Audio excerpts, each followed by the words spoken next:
আফতার মুভির পার্ট 9 এ আমরা দেখতে পাচ্ছি স্পিডকে একটা রুমে আটকে রাখা হয়েছে এবং সে ভাঙচুর করছে। এটা বাইরে থেকে আর্মি এবং ওরা দেখছি। এরপরে দেখতে পাচ্ছি রাজা রানী ভিতরে রুমের ভিতর কথা বলতেছে এবং ওর বাচ্চারা বাইরে থেকে শুনতেছে।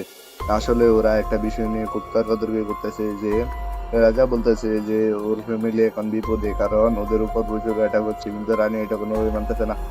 এরপরেই রানী রাজা বলতেছে আমাদের এই জায়গাটা ছেড়ে দিতে হবে, নতুন কোনো জায়গায় যেতে হবে, কিন্তু রানী এটা প্রথমে বলছে যে এটা ওদের বাসা, এটা ওদের নিজের বাড়ি এবং ওরা এখানকার রাজা রানী। ওরা যে এখানে ওরা যদি এখানে না থাকে তাহলে ওদের এই পুরো রাজ্যের উপর ওই আর্মি গুলো অ্যাটাক করবে, কিন্তু এটা রাজা কখনো মানতেছে না, কারণ ও বলতেছে ওর ফ্যামিলি খুব বিপদে। এরপর ওর ফ্যামিলিকে বাঁচাতে হবে। এরপর রানীও মেনে যায় এবং তারা সিদ্ধান্ত নেয় তারা এই জায়গাটা ছেড়ে নতুন কোনো জায়গায় যাবে এবং রানী কান্না করতে থাকে।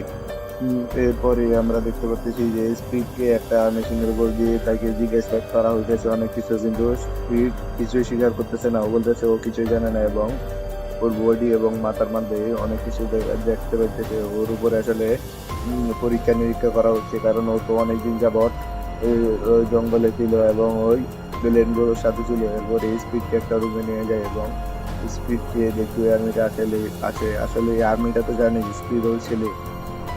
এরপরে দেখতে স্পিড পালাতে গেলে ওই আর্মিটা ধরে ওকে ওখানে বসিয়ে রেখে এরপরে আর্মিটা বলে তোমাকে আমি কিছু করবো না। এরপরে আর্মিটা ওই স্পিডকে একটা কিছু একটা অফার করে, কিন্তু স্পিড ওইটা নিতে চায় না। স্পিড ওইটা হাতে নিয়ে ডাইরেক্ট ও জোর করে স্পিডে হাতে ওইটা দিয়ে দেয়, কিন্তু স্পিড ওইটা হাতে নিয়ে টাচ করে ফেলে দেয়।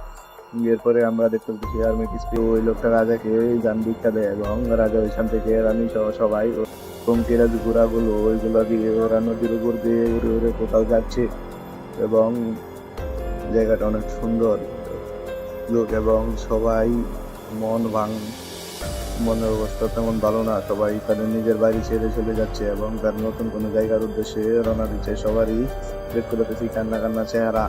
এরপরে আমরা দেখতে পাচ্ছি রাত্রে তারা কোনো বিপদের সম্মুখীন করে। তার দেখার জন্য অবশ্যই চ্যানেলটি সাবস্ক্রাইব করে রাখুন।